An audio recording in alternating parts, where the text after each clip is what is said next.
Hi everyone, my name's Spencer and welcome back to my channel. Today I'm going to be showing you my November bullet journal. And let me just start off by saying that I have very mixed feelings about this setup. There are bits that I thought worked really well and they came out how I pictured it in my head, and there are other bits that I think I can improve on, but we'll talk about that more as we go through it.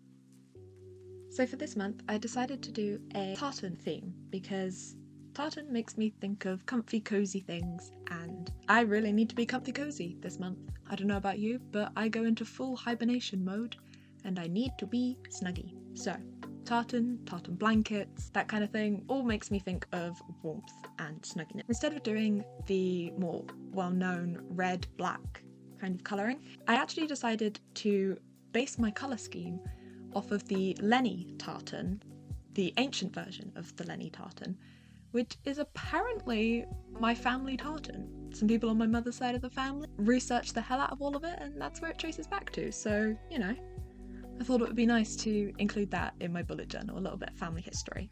Also, the ancient version of this tartan is pink, purple, and green. And if you've been here for a while, you will know that is one of my favourite colour combinations. So of course I had to go with that.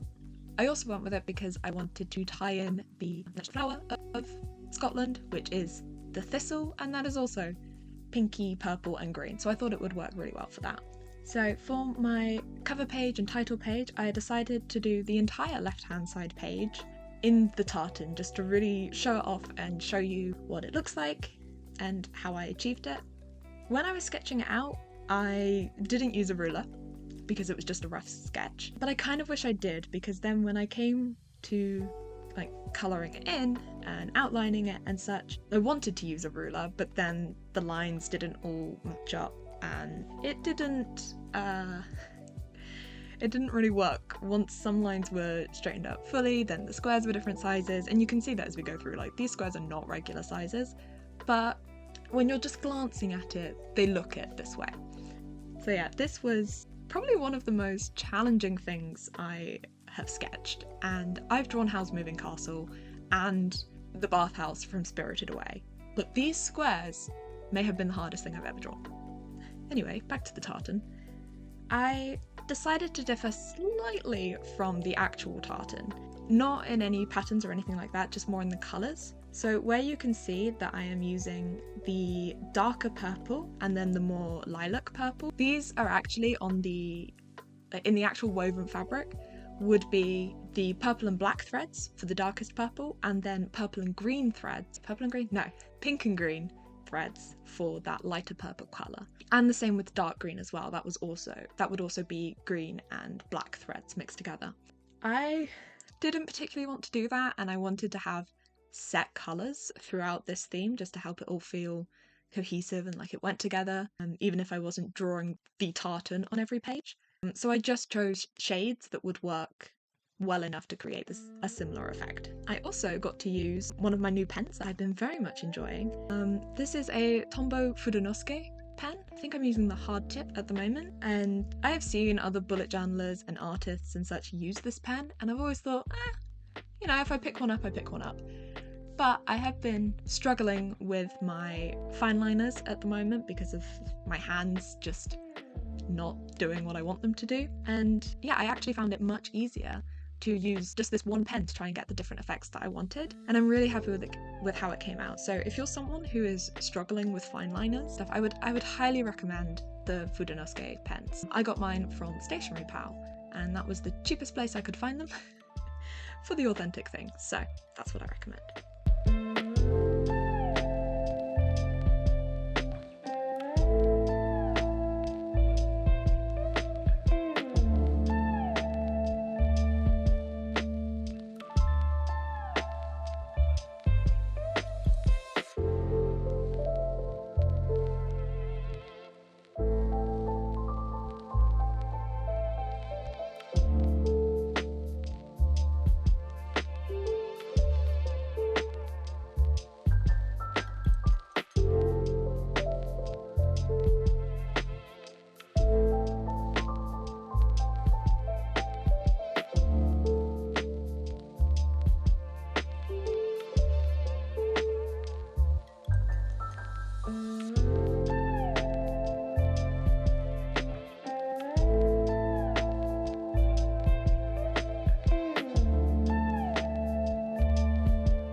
initially I used that same Fudenosuke pen to do a black border around the outside of this page.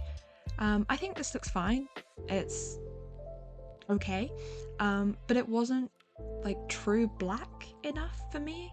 So later on I actually go back and cover this with washi tape, and I also fold some washi tape in half lengthways, so like stick it to itself, and then use some glue tape to stick it down the center seam of this page as well.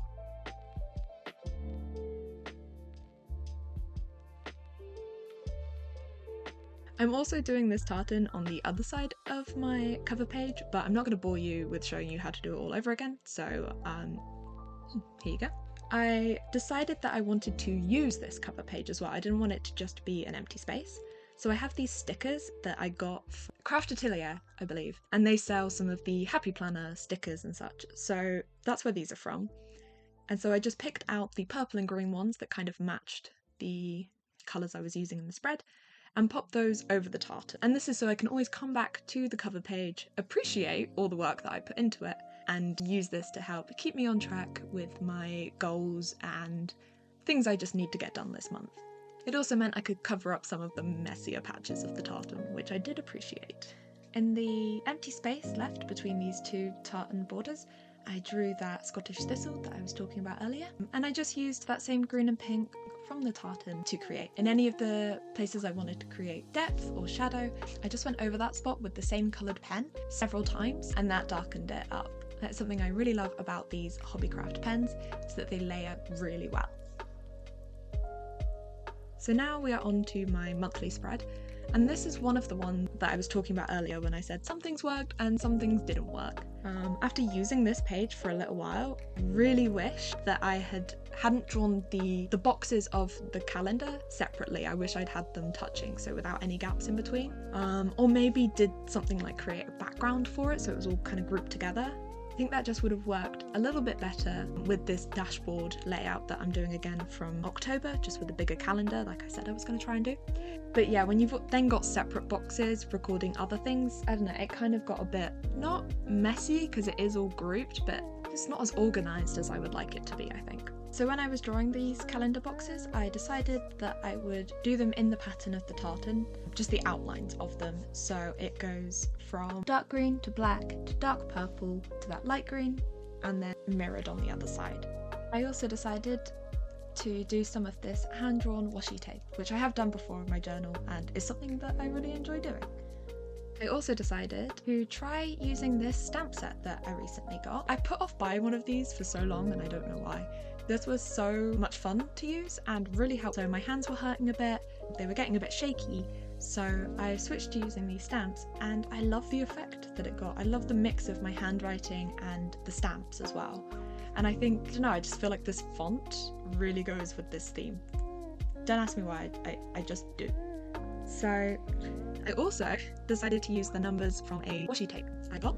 These, I do like them, but again, I don't think bold enough. I kind of get a bit distracted when I'm looking at this page, so I wish I'd done something bolder so I could easily see the date. And like I did on the cover page, I'm also drawing some thistles along the bottom here, just to add a little bit of decoration. The boxes around my calendar are for my Instagram posts, my YouTube schedule, my focus for the month, a place to record what I'm currently reading, writing, working on, and what projects I'm working on. So next we have my brain dump page. This is just a general page for me to put any thoughts and notes down. It usually gets filled up pretty quickly throughout the month, so I'm leaving a lot of this as blank as possible. I'm just starting by drawing another one of those at the bottom left hand corner and stamping out my title onto this kind of brown craft paper. And then I'm just ripping the edges to make it look a little bit more shing, sparkle, sparkle. Top tip, if you want your ripped edges to show more, so you have that kind of white paper underneath, tear it towards you with the paper right side up and then you'll get visible white edges. So I just finished off this page by adding some of the washi tapes that were in a similar colour scheme to the tartan and a couple stickers here and there. Next, I am working on my tracker pages. So I started this off once again drawing some of the Scottish thistles in the top corner, this time making it look like the flowers were actually stuck into the page with some of this hand-drawn tartan washi tape that I made. I then also made the habits title in the same way that I did the brain dump title on the previous page. And again, my hands were quite shaky and hurting me quite a bit, so I didn't want to draw out a bunch of mini calendars. So instead I used the calendar stamp that I have from Notebook Therapy, and this just made it so much quicker and easier on my hands to set up a bunch of mini calendars. And once again, I decorated using some of that same washi tape from the previous page and some of these purple circular stickers that I had lying around. I can't remember where these are from, but I think they were another Stationery Pal purchase. So now I am turning my journal and creating the next spread that is part of this tracker page. I don't usually do layouts that require me to turn my journal, but I didn't want to use up a whole double spread with this tracker again. I did that last month and it worked fine. I really liked it, but I just wanted it to be together with this page this time. And also I didn't know what to put on a single step page, so I thought I would just make my symptoms tracker this page, turn the journal to use it.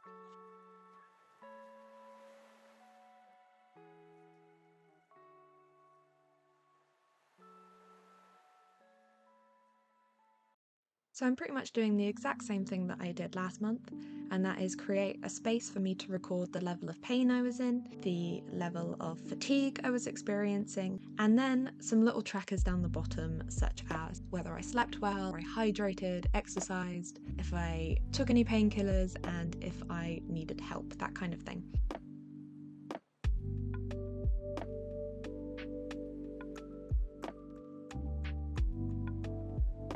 We are now on to my final spread, which is my weekly spread. I started doing this layout about halfway through October, and I actually found it really helpful and I really liked it. And it's really quick and easy to set up. So along the top, I have the days of the week in boxes. Again, the boxes are coloured like the tartan pattern. And in these top boxes is where I will put the meal that we cook that day. And then in the bottom section, I've done more of that hand-drawn washi tape with the dates written in, and the top part of this, so the really dark green section, that is for the action steps that I am taking towards my goal that day, and then the bottom section is for notes, other little to-dos, things like that. I haven't really been writing notes in my journal recently because I've been using my Finch app more, but I do still like to have space for that, so this gives me just enough space to do all of it.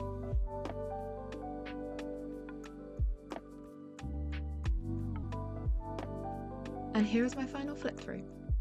We have my tartan cover page with Thistle. We have my monthly calendar page. Again, not my best, but not my worst. We have my brain dump page. I love this page, I think it's really pretty. And we have my habits page, which was the quickest to set up, along with my symptoms tracker. I managed to make look pretty, even though it's mostly for function. And then we have my weekly spread. So thanks for watching. I hope you enjoyed this video. If you did, give it a like. It helps YouTube to know that people like these videos. And if you're new here, hit that subscribe button so we can hang out some more. Alright then, I will see you in the next video. Bye!